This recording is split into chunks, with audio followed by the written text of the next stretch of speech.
పత్తికొండ పౌరుషం ఎప్పుడు అదుర్స్. నిన్న ఆదోనిలో దిగా, ఆదోనిలో చేతులు ఇచ్చిన తర్వాత బాగా గీరేశారు. కరెక్ట్గా ఒక రోజు బ్రేక్ దొరికింది, మీ దగ్గరకు వచ్చా. చేయిస్తే తిరిగి ఇచ్చేటట్టు లేరు మీరు.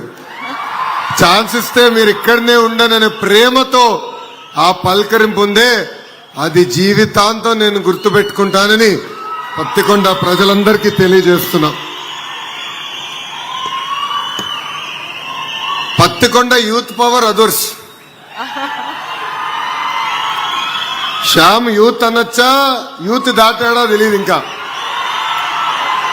కానీ యువకుడు, ఉత్సాహవంతుడు, మన కోసం అహర్నిశలు పనిచేసే వ్యక్తి గౌరవ శాసనసభ్యుడు శ్యామ్ గారు. బంగారు గన్నులున్న అద్భుతమైన భూమి మన పత్తికొండ. మొన్నే గౌరవ ముఖ్యమంత్రి గారు వచ్చి జొన్నగిరిని స్వర్ణగిరిగా నామకరణ కూడా చేస్తాం జరిగింది. భారతదేశంలోనే మొదటిసారి ఒక ప్రైవేట్ సంస్థ గోల్డ్ మైనింగ్ చేస్తున్నాం. అది కూడా మన పత్తికొండలో జరుగుతాం. ఇక్కడున్న యువతి యువకులకి ఉద్యోగాలు కల్పించే లక్ష్యంలో వాళ్ళు పనిచేస్తాం జరుగుతుంది. ఉమ్మడి కర్నూలు జిల్లా అంటే నాకు ప్రేమ. ఇక్కడ మీ అందరు తెలుసు, 45 రోజులు నేను ఉమ్మడి జిల్లా కర్నూలు జిల్లాలో పాదయాత్ర చేశా. అన్ని నియోజకవర్గాలకు వెళ్ళా. ఆనాడు పత్తికొండకు వచ్చినప్పుడు 1000 మంది పోలీసులు అడ్డం పెట్టి మన్ని ఆపేదానికి ప్రయత్నించారు. కానీ ఆనాడే చెప్పా, మీ లోకేష్ తగ్గేదే లేదని. మీరు నన్ను నడిపించారు, వాళ్ళని ఇబ్బంది పెట్టినా మీరు నాకు అండగా నిలబడ్డాడు. నడు అన్నా మీతో మేము నడుస్తాం, ఎవరు అడ్డొస్తారో వాళ్ళ సంగతి చూసుకుందామని మీరు చెప్పారు. అందుకే కర్నూలు జిల్లాకి ఒక కమిట్మెంట్ ఈ ప్రభుత్వానికి ఉంది. వేదికమైన గౌరవ ఇండస్ట్రీ శాఖ మార్చులు టీజీ భరత్ గారు ఉన్నారు. ఈరోజు ఆంధ్ర రాష్ట్రానికి పెద్ద ఎత్తున పరిశ్రమలు వస్తున్నాయంటే దాంట్లో కీలక పాత్ర గౌరవ మంత్రి టీజీ భరత్ గారిది. కేబినెట్ మీటింగ్లో ఎప్పుడు మేము కొట్టుకుంటాం. పెట్టుబడులు వచ్చినప్పుడు ఏ ప్రాంతానికి ఏ పరిశ్రమ పంపించాలని.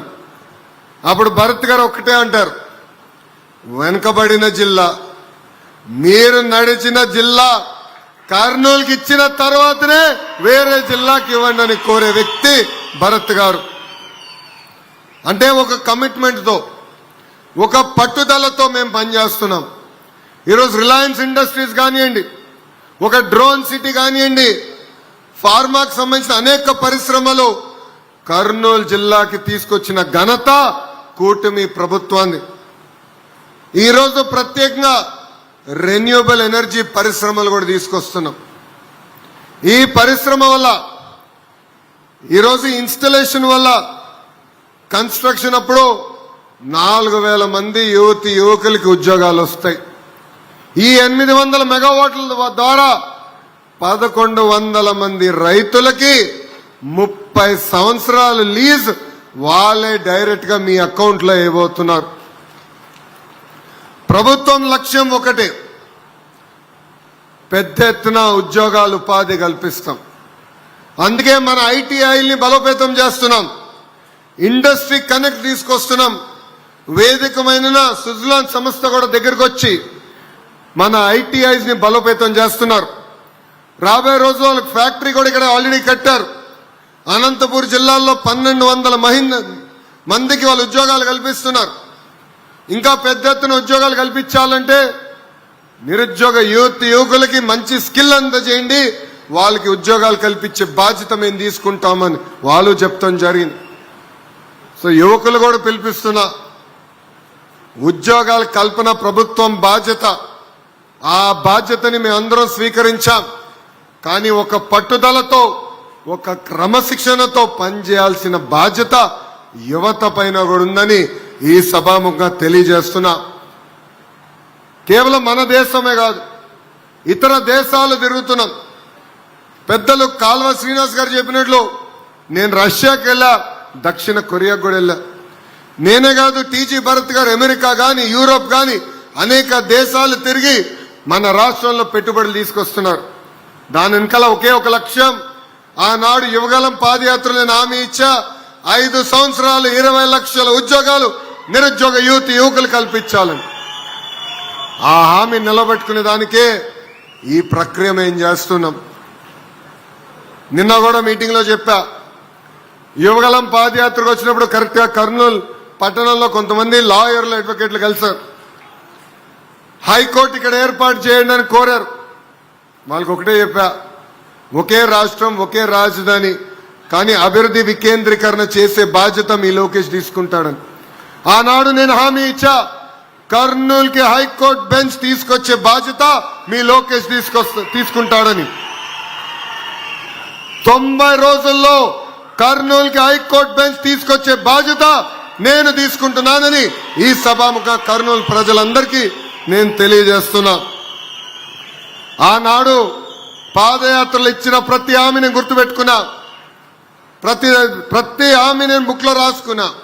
ఒక పద్ధతి ప్రకారం హామీలు నిలబెట్టుకుంటా వెళ్తున్నాం. ఈరోజు టాటా లాంటి పెద్ద సంస్థ మన ప్రాంతానికి వచ్చింది. కావాలని ప్రతిపక్షంలో ఉన్న కొంతమంది నాయకులు మన మధ్యలో చిచ్చు పెట్టడానికి ప్రయత్నిస్తున్నారు, మన్ని రెచ్చగొట్టడానికి ప్రయత్నిస్తున్నారు, పరిశ్రమలు రాకుండా చేయడానికి ప్రయత్నిస్తున్నారు. దయచేసి ఇక్కడున్న రైతులందరినీ కోరేది అప్రమత్తంగా ఉండండి. ఇది ఒక అద్భుతమైన అవకాశం. వాళ్ళు మన భూమి తీసుకుని ప్రతి సంవత్సరం మనకి కౌలు ఇస్తాం జరుగుతుంది.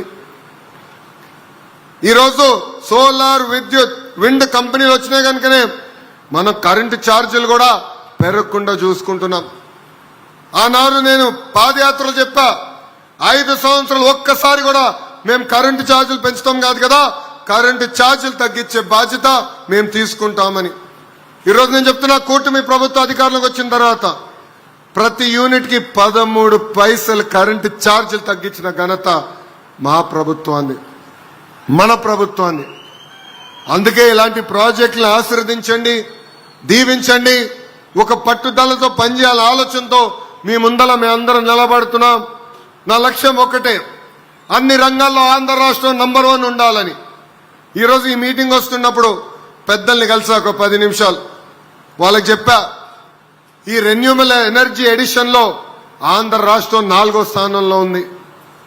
మొదటి స్థానంలో గుజరాత్, 2వ స్థానంలో రాజస్థాన్, 3వ స్థానంలో మహారాష్ట్ర, దాని తర్వాత ఆంధ్ర రాష్ట్రం ఉంది. నేను చెప్పా, ఇది నాకు సంతృప్తిగా లేదు. 4800 మెగావాట్లు యాడ్ చేస్తా, నాకు సంతృప్తిగా లేదు. 15,000 మెగావాట్లు ప్రతి ఏడా యాడ్ చేసి నంబర్ 1 స్థానంలో తీసుకురాండి అని పెద్దలు కూడా చెప్తాం జరిగింది. విద్య, వైద్యం, ఉపాధి, పరిశ్రమలు, పెట్టుబడి అన్ని రంగాల్లో నంబర్ 1 ఉండాలనే లక్ష్యంతో మేము అందరం పనిచేస్తున్నాం. ఎప్పుడు నేను హైదరాబాద్ చూసినా నాలో ఒక కసి. 62 సంవత్సరాలు కలిసికట్టుగా హైదరాబాద్ మనం అభివృద్ధి చేశాం. ఒక్క క్షణంలో మెడబట్టి మనం బయటికి గెంటేశారు. రాజధాని ఎక్కడుండాలో కూడా చెప్పలేదు. మన సొంత కాళ్ళపైన మనం ప్రయాణం ప్రారంభించాం. కట్టుబట్టలతో మన ప్రయాణం ప్రారంభించాం. అదే నాలో కసి పెంచింది. ఒక్క హైదరాబాద్ కాదు కదా, ఆంధ్ర రాష్ట్రంలో అనేక పట్టణాలు అభివృద్ధి చేయాలి. హైదరాబాదే కాదు, భారతదేశంలో నంబర్ 1 సిటీగా మన ఆంధ్ర రాష్ట్రం అన్ని సిటీలను అభివృద్ధి చేయాలని.